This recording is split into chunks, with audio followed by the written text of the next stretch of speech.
Dear students, after explaining the poem Stopping by Woods on a Snowy Evening, let's start reading with translation.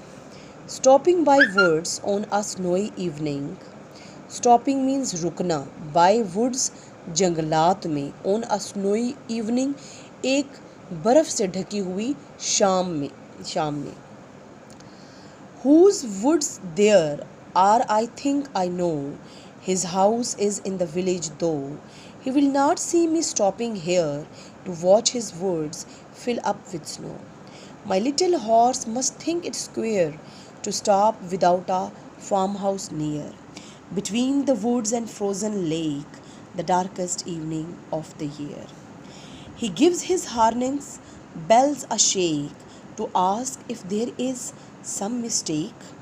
The only other sounds the sweep of easy wind and downy flake. The woods are lovely, dark and deep, but I have promises to keep, and miles to go before I sleep, and miles to go before I sleep. Whose woods these are? ये जंगलात किसके हैं? I think मेरा ख्याल है. I know मैं जानता हूँ. What the point wants to say कि ये जंगलात किसके हैं? मेरा ख्याल है कि मुझे इस बारे में पता है कि ये जंगलात किसके हैं. His house is in the village though, अगरचे इसका घर, जिसके ये जंगलात हैं उसका घर अगरचे. दो मीन्स अगरचे गांव में है. What is the meaning of दो? दो मीन्स अगरचा. ठीक है, अगरचा. अगरचे उसका घर जो है वो गांव में है. He will not see me stopping here. वो मुझे नहीं देखेगा. Stopping रुकते हुए here कि मैं यहाँ पर रुका हुआ हूँ, वो मुझे नहीं देखेगा. To watch his woods कि मैं उसके जंगलात को देख रहा हूँ.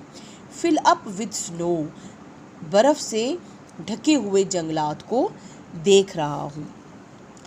My little horse must think it queer. मेरा जो छोटा सा जो हॉर्स है, you can see in the picture, must think वो ज़रूर सोचता होगा. It queer. Queer means अजीबो गरीब. ठीक है. What is the meaning of queer? Queer means अजीब, odd. ठीक है.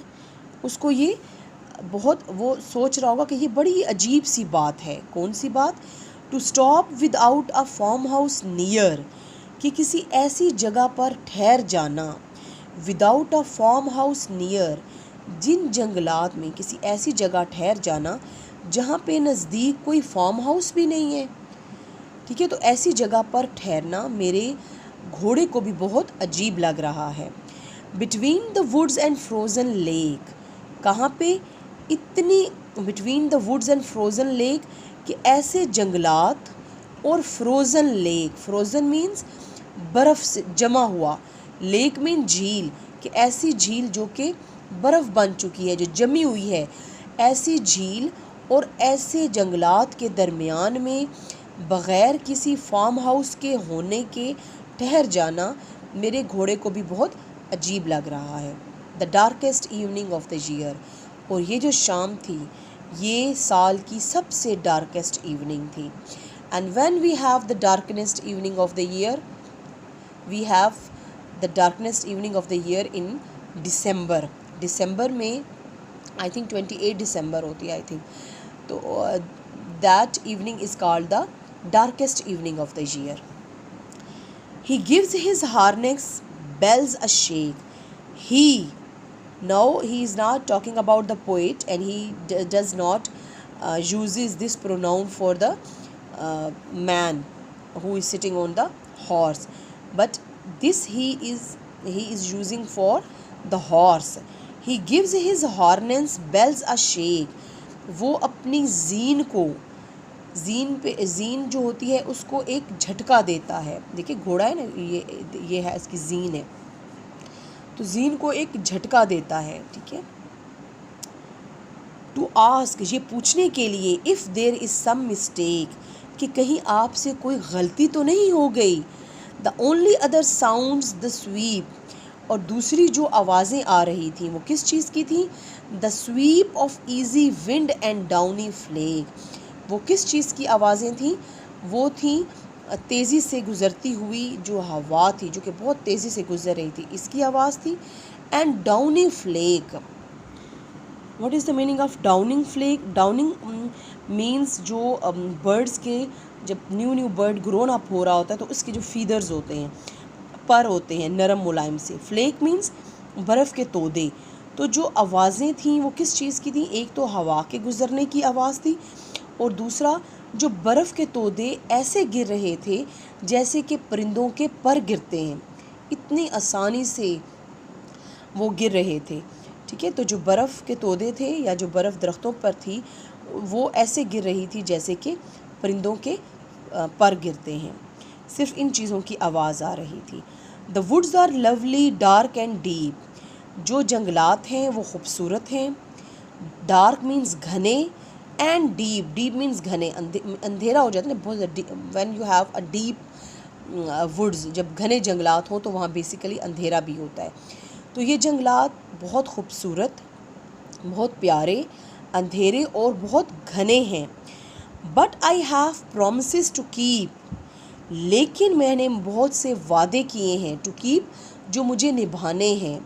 विच promises? The poet is talking about the promises of the life, the goal, the task which he has to achieve, जो उसने set किए हैं गोल्स, वो उसको achieve करने। कहते हैं कि ये तो वुड्स बहुत खूबसूरत हैं, घने हैं, जंगलात हैं, और मैं इनको देख के एडमायर कर रहा हूँ, अप्रिशिएट कर रहा हूँ, लेकिन मैं यहाँ पे ठहर नहीं सकता, क्योंकि मैंने बहुत से वादे किए हैं जिनको मैंने निभाना है। सो मुझे यहाँ से जाना पड़ेगा। एंड माइल्स टू गो, और कई मीलों दूर जाना है। बिफोर आई स्लीप, इससे पहले कि मैं सो जाऊँ। And miles to go before I sleep, और कई मीलों दूर जाना है। बिफोर आई स्लीप, इससे पहले कि मैं सो जाऊँ। एक तो स्लीप का मीनिंग है सोना, but another meaning which is the actual meaning of this word is sleep means before death.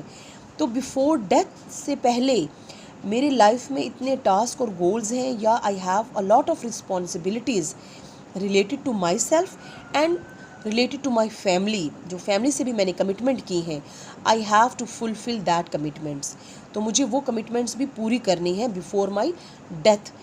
So I have to go and leave this space, मुझे ये जगह जो है वो प्लेस को छोड़ना पड़ेगा। So dear students, after reading with translation of the whole poem, let's discuss the rhyming pattern of the poem. So for what is the meaning of the rhyming scheme or the rhyming pattern of the poem, you have to look at the last words of each line. आपने last words को देखना होता है in each line which have the same sound. If the last word has the same sound with another line, so it will makes a rhyming scheme or pattern. So look at the first line, no, oh, no, though, both have the same sound, so we are going to give it a. इसकी भी a sound है, इसकी भी no, oh, though, both have the same sound, तो a और a दिया है. Now come to the third line, here. Here is different from the first line and the second. दोनों लाइन से different है. तो फर्स्ट दोनों को हमने वी हैव गिवन ए, तो third line we will give it B, इसको हम बी देंगे. Now come to the fourth line of the stanza की फोर्थ लाइन, चेक इट.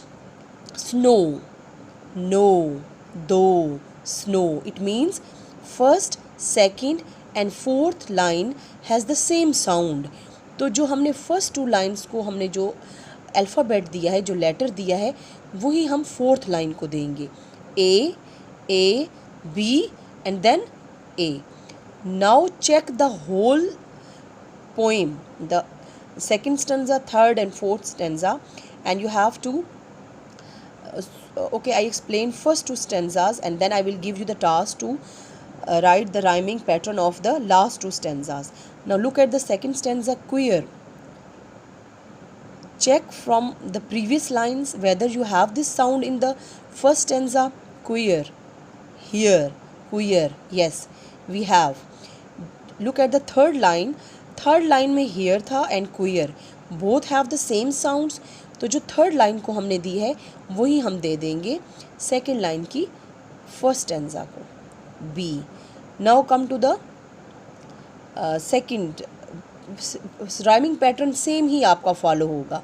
जैसे यहाँ पे ए था, तो अब अगर बी आया है तो ये भी बी ही होगा। Now look at the second line, near, queer, near, B. Then lake, lake is different from queer and near. Now check from the A से मिलता है, no, so it will be C. Now come to year, queer, near, year.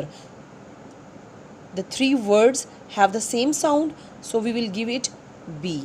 So what is the rhyming pattern of the first stanza? A, B, A. And what is the rhyming scheme of the second stanza? B, B, C, B. Pattern is same. देखिए दोनों first two की same थे, third different and fourth is again same.